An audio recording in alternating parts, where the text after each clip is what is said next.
I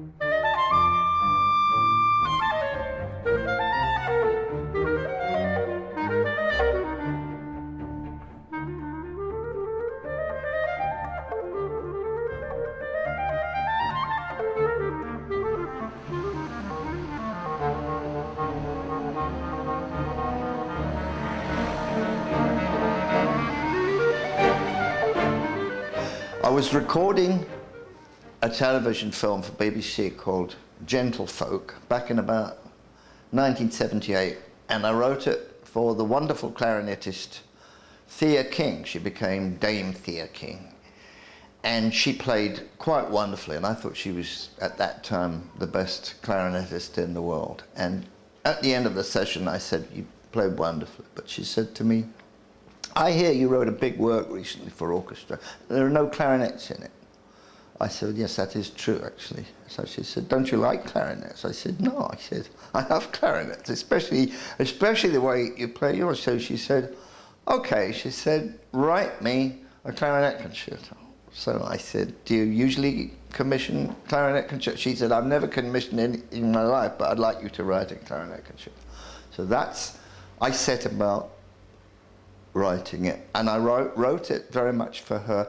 I used a lot of what we call the chalumeau register, the low register, and she played it. She recorded it played it first of all in the premiere with the English Chamber Orchestra on the South Bank, which I conducted, and then we recorded it way back then. It's a long time ago, 1984.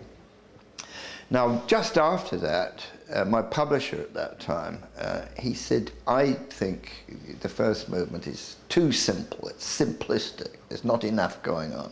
He said, "Couldn't you make it much more showy?" So I said, "Well, I think that Thea's very happy with it, the way it is." But anyway, I had to go at this, and I did write an alternative clarinet part.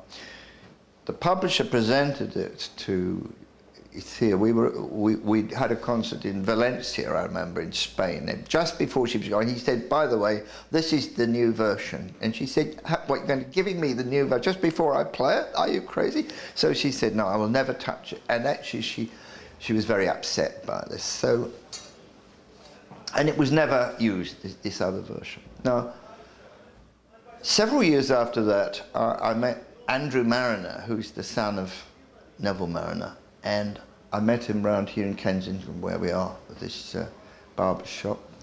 And he said, "I love that concerto that you did with Thea, and I'd love to play it myself." And I said, "Well, of course, she's recorded." He said, "Well, one day, when some time has elapsed, I'll have it again." I didn't know it'd be something like 30 years. So 30 years ago on, there we are, and I'm talking to Jean-Marie, my hairdresser, and he says, "You know, Sir Neville comes in here, Sir Neville Marriner." I said, "Oh, I know Andrew, of course." But I said, "I'd love to meet Sir Neville." So he said, "Well, I'll tell him that." So the next time I came for a haircut, he said, "Sir Neville's, he'd like to meet you." So gradually we got this meeting to happen, and Neville said to me, "What? Let's do a record together." And he said, "What could we do?" And I said, "Your son, Andrew, would love to do the revised version of the clarinet concerto with the difficult first movement."